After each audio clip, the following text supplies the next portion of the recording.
and gentlemen, from Pennsylvania, the master of ceremonies, Count Drahoon.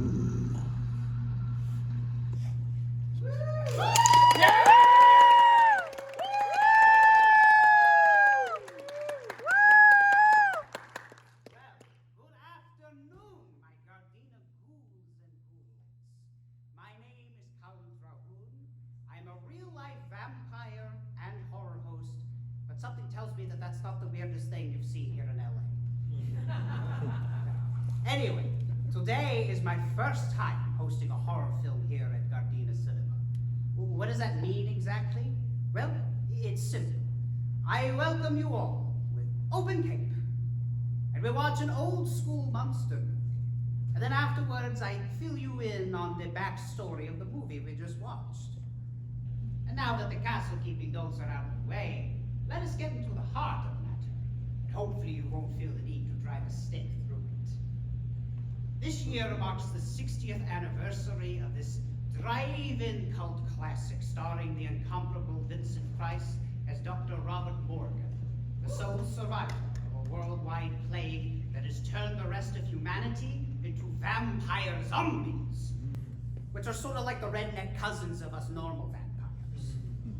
The title of today's film, The Last Man on Earth. You know, interestingly, this movie was a co-production with an Italian film company.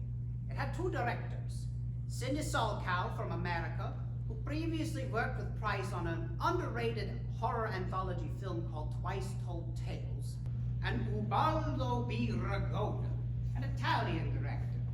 Now, Ragona would direct the mostly Italian casting crew, while Solkow would help Price navigate his way through a spaghetti horror movie. You know what? This is kind of weird, because we're watching a half-Italian movie on a day where we're supposed to be celebrating Irish heritage. I'm gonna have to figure out a way to remedy this, so stay tuned for the end of the movie. But in the meantime, my fiends, enjoy The Last Man on Earth.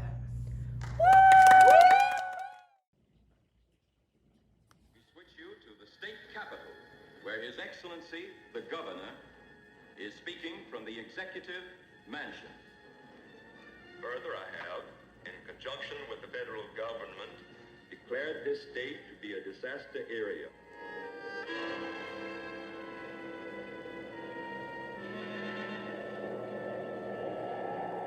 I was sent to keep you here until they come. To kill me.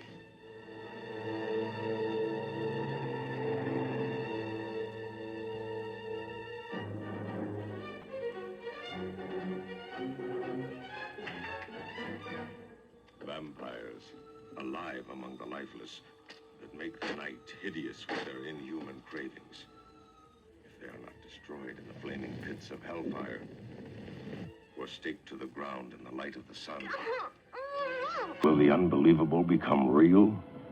A world of inanimate zombies by day, irresistible, horrifying attackers by night. Can a zombie woman's hunger for love repopulate the earth?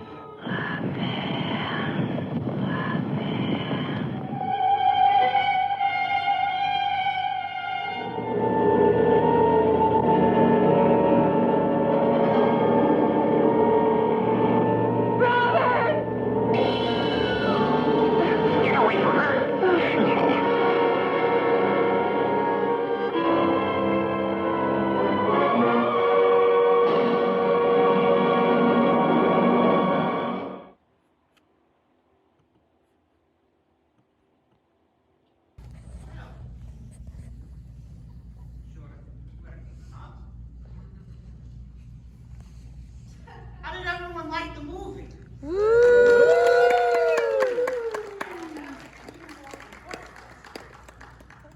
Might be Los Angeles a couple, 3 years ago.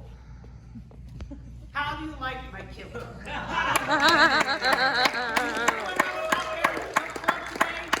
Nobody? That's all right. That's okay. And just, I want to put everyone's mind at ease. I am wearing pants underneath. You're technically not supposed to, but anything can go wrong. I mean, Murphy's Law, that's Irish, right? Murphy, yeah. See, there, that's an Irish name. Well, The Last Man on Earth was the first film adaptation of a novel called I Am Legend, written by Richard Matheson. Now, if the name Matheson rings a bell, that's good. You know your horror history. Because Richard Matheson is the man. He wrote several episodes of Rod Serling's TV shows The Twilight Zone and The Night Gallery.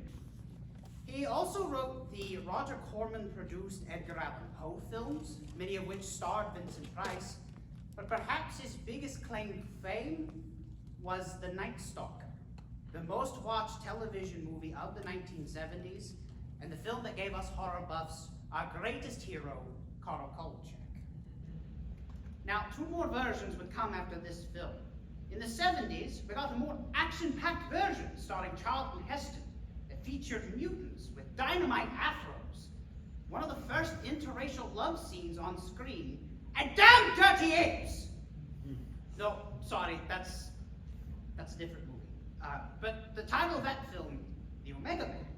And in 2011, we got the only film version that actually had the same title as the novel, I Am Legend, starring Will Smith.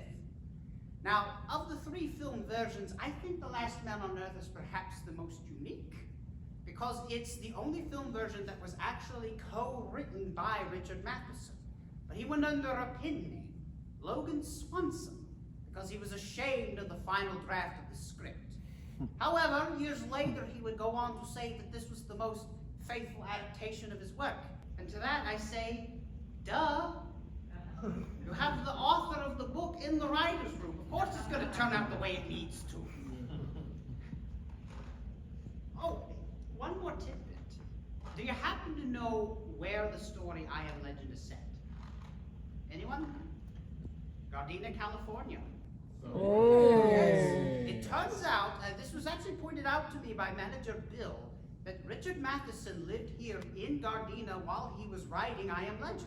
Wow. Yeah, wouldn't you What know a it? An coincidence. entire subgenre of horror was written right here in our backyard. Now, I love all 3 film versions.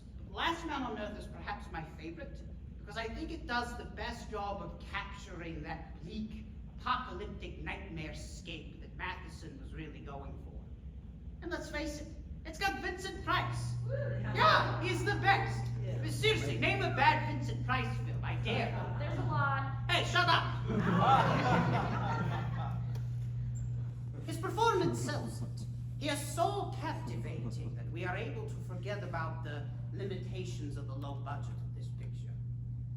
Well, my fiends, unfortunately, this is all the time that I have this afternoon, but I want to thank you all for coming to our 60th anniversary presentation of The Last Man on Earth, and I am so grateful that you allowed me to take you on this incredible journey. Be sure to return to Gardena Cinema for more programming like this.